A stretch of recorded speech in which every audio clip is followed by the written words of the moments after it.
नमस्कार, मैं अंजलि मिश्रा। स्वागत है आपका हमारे चैनल में। आपको बता दें कि अतीक अशरफ की मौत के बाद योगी आदित्यनाथ द्वारा बड़ा बयान दिया। उन्होंने ये कहा कि अब कोई भी अपराधी, कोई भी माफिया किसी को नहीं धमका सकता है। यही नहीं, उन्होंने उत्तर प्रदेश में बदलते कानून व्यवस्था के बारे में भी बात की।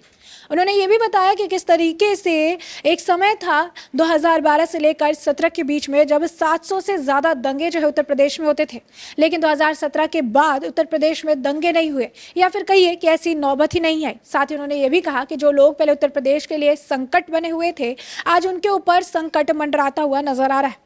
ऐसे में योगी आदित्यनाथ के जो ये बयान है, इस पर चर्चा करने के लिए हमारे साथ मौजूद है वरिष्ठ पत्रकार अजय पत्रकार जी। सर, मैं आपका स्वागत करती हूँ हमारे चैनल में।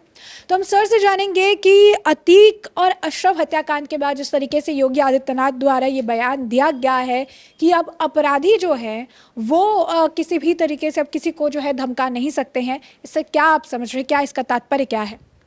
देखिए, योगी आदित्यनाथ जी ने आज बहुत स्पष्ट शब्दों में कह दिया है कि किसी को डरने की ज़रूरत नहीं है और किसी भी एक भी उद्योगपति या व्यापारी, किसी को भी कोई भी माफिया एक फ़ोन भी से भी धमकी नहीं दे सकता है।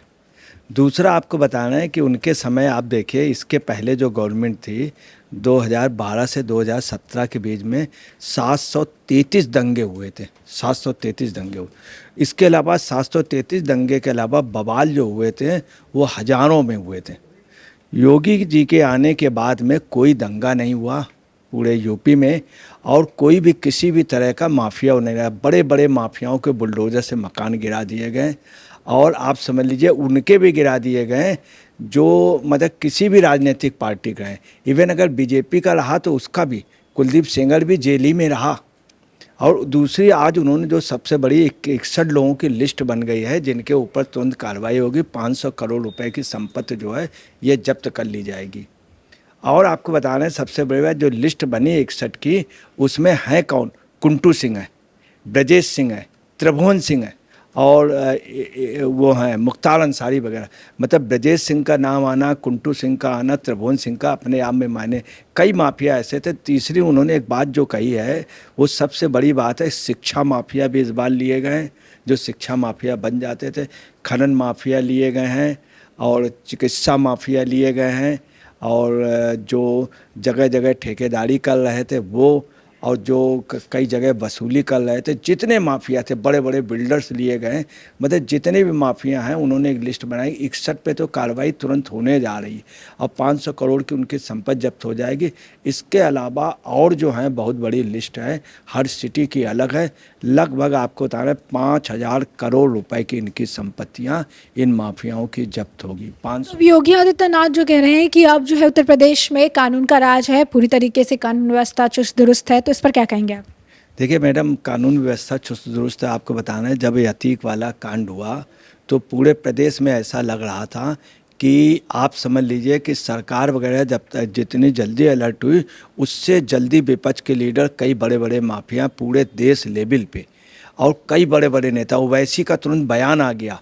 कई जगह ये हुआ, खून का बदला खून से लेंगे, कोशिश की गई पूरे प्रदेश में, मगर आप बताने कहीं पर भी कुछ नहीं हो पाया। तुरंत रात भर प्रशासन ने जगह जगह हर जिले पे प्रशासन ने रात को मार्च किया, कहीं कोई भी बवाल नहीं हुआ। और दूध का दूध पानी, उन्होंने सबसे पहले जांच का बोल दिया। 3 सदस्यीय जुडिशियल उसकी बना दी गई, जो अपने आप में ताजुब थी।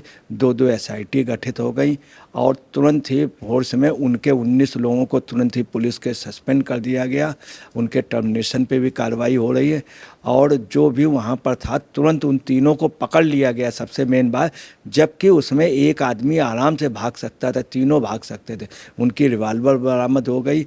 मगर ये योगी को डाउन करने के लिए ही कांड किया गया है, ताकि योगी के ऊपर ये अटैक अपरोक्ष रूप से योगी पर था कि जिस तरह से एक वो नारा लगाना, कोई भी ये अगर वो रहेगा इस तरह नारा नहीं लगाएगा।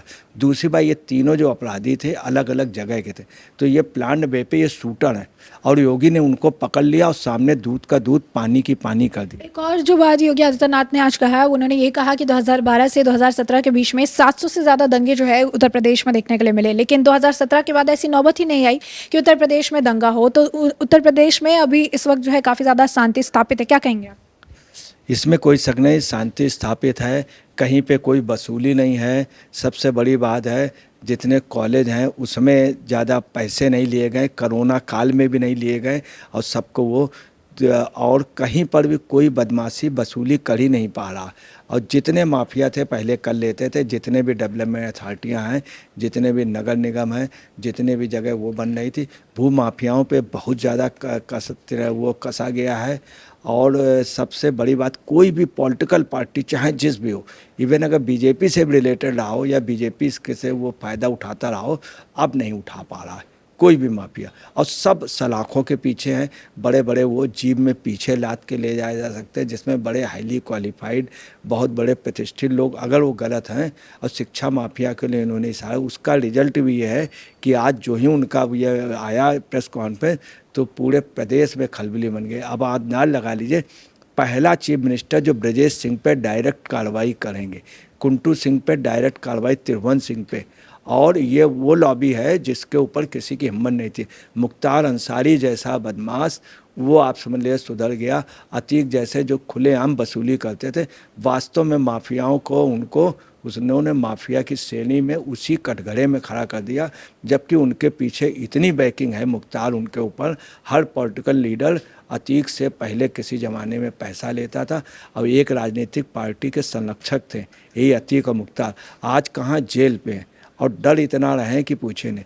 9 लोगों ने मारा था उमेश पाल को, 9 में से 6 लोग मारे जा चुके हैं। इससे बड़ी क्या बात। मुलायम सिंह के समय काफ़ी लोग मारे गए, एक भी नहीं पकड़े गए। अतीक ने ये साहू व्यापारियों का हत्या की थी, कहीं कुछ नहीं।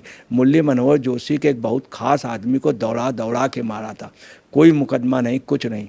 तो आप समझ लें, कुछ भी हो, योगी को में एक पॉलिटिकल पार्टी ने कुछ भी हो, उस शख्स ने न्याय किया, अपने लिए कुछ नहीं किया। आज भी वो 1.5-2 मीटर कपड़े पहन करके, और कैसे पूरे प्रदेश में कोई आरोप नहीं योगी पे, किसी भी आदमी ने अगर फ़ायदा उनके नाम का उठाया है, गलत है, तो वो भी जेल में, जिसका कुलदीप सेंगर एग्जाम्पल है। तो योगी आदित्यनाथ द्वारा एक और बात कही गई, उन्होंने कहा कि उत्तर प्रदेश के लिए जो लोग संकट थे आज उनके लिए संकट खड़ा हो गया है। तो इससे इनका क्या तात्पर्य? एक तरह से वार्निंग है बाकी लोगों के लिए, जो लोग आप कह सकते हैं भ्रष्टाचार में लिप्त है या फिर माफिया है, उनके लिए एक वार्निंग है। बिल्कुल, आप समझ लीजिए कुछ माफियाओं पे तो कार्रवाई नहीं हो रही थी, जैसे पशु माफिया, बहुत बड़ी लेवल के उसकी तस्करी चलती, यूपी उसका मेन घर है। जितने भी पशु बाहर से आते हैं वध के लिए, वो बंगाल जाते हैं या बांग्लादेश जानते हैं, उसका यूपी घर था। अभी तक उन्होंने साफ कह दिया, वन माफिया और ये माफिया और तस्कर, उनके ऊपर भी कार्रवाई करने के लिए कह दिया। न बंदा इतने स्लाटर हाउस में सब कट रहे थे, तो उनका भी हो गया। और कानून व्यवस्था को इतना कंट्रोल कर लिया, इतना कंट्रोल कर लिया कि आज की डेट में महिला भी अगर शाम को निकलती तो हाले हट जा, लूट की वो वारदातें कम हो गई। आज महिलाएं भी स्वतंत्रता से निकल सकती। आज हॉस्पिटल इतने अच्छे हो गए, हर जगह दवाइयाँ, हर वार्ड में।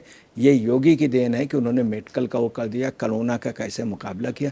तो कुल मिलाकर के योगी के समय माफिया जो है वो सब उसके अंदर, आप बगल में बिहार में देख लीजिए, रोजाना दंगे हो रहे हैं। नकली शराब से लगभग 100 लोग मर गए हैं, नकली शराब।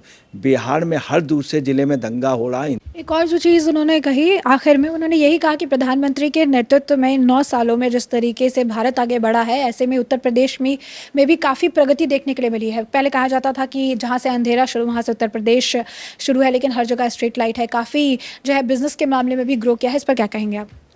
मैडम, बिजनेस के मामले में आपको बताना है कि अभी तक यूपी में तमाम लोग एएमयू साइन करने के लिए बिजनेस मीट करते थे। अभी इनकी एक समिट मीट हुई तो हम लोगों का भी अंदाज़ा था हवा हवाई होगा और फर्जी ये साइन हो जाएंगे, फर्जी साइन हो जाएंगे। अभी कुछ महीने पहले हम भी उसमें लखनऊ गए थे, तो उसमें हम भी बुलाए गए थे, तो हमें बड़ा ताजुब हुआ कि हम लोगों का अंदाज़ा था इसका 15% या 10%, मगर जब वो आते गए, वो लोग आने के बाद अडानी ग्रुप, फॉरेन से कई ग्रुप आए, कनाडा से आए, तो उन्होंने जब साइन किए हैं तो आपको बताना है कि आपको मैं फिर बता रहा हूँ, इंडिया में $5 ट्रिलियन की इकोनॉमी मेंटेन होगी। उस इकोनॉमी को मेंटेन अगर कोई कराएंगे तो योगी 3 ट्रिलियन डॉलर की यहाँ पे इकोनॉमी मेंटेन, 1-2 के साइन हो गए, 1 के प्रपोजल में है। और आपको बताना है इंडिया इकोनॉमी में $5 ट्रिलियन की जो इकोनॉमी है वो निश्चित मेंटेन होगी। उसकी वजह यूपी में निवेश बढ़ रहा है। और आपको बताना है कई कंट्रियों का निवेश बढ़ने जा रहा है। यूक्रेन का निवेश यहाँ होने जा रहा है, रशिया का होने जा रहा है, तमाम यूरोपियन कंट्री का। तो जैसे कि आपने अजय पत्रकार जी को सुना, उन्होंने बताया कि किस तरीके से अतीक और अशरफ हत्याकांड के बाद योगी आदित्यनाथ की यह टिप्पणी काफ़ी ज़्यादा अहम थी। एक तरह तो उन्होंने ये भी बताया कि इतना बड़ा एक मामला हो जाने के बाद भी प्रदेश में कानून व्यवस्था को मेंटेन रखा गया। दूसरी तरफ उन्होंने कड़े शब्दों में ये भी कहा कि अगर फिर से कोई माफियागिरी करेगा तो उसका अंजाम जो है प्रदेश में आप देख सकते हैं। और इसी वजह से उन्होंने कहा कि जो पहले ही उत्तर प्रदेश के लिए संकट थे, आज उनके ऊपर संकट मंडरा रहा है, यानी दबी जुबान में ही, लेकिन योगी आदित्यनाथ ने उन्हें भी वार्निंग दे दी, जो कि अभी इस मामले को लेकर ज़्यादा शोर मचाते हुए नजर आ रहे हैं। ऐसे में इस पूरी चर्चा को आपने बड़े विस्तार से सुना है और इस चर्चा पर आपकी भी जो राय हो हमें कमेंट सेक्शन में कमेंट करके ज़रूर साझा करिए। धन्यवाद।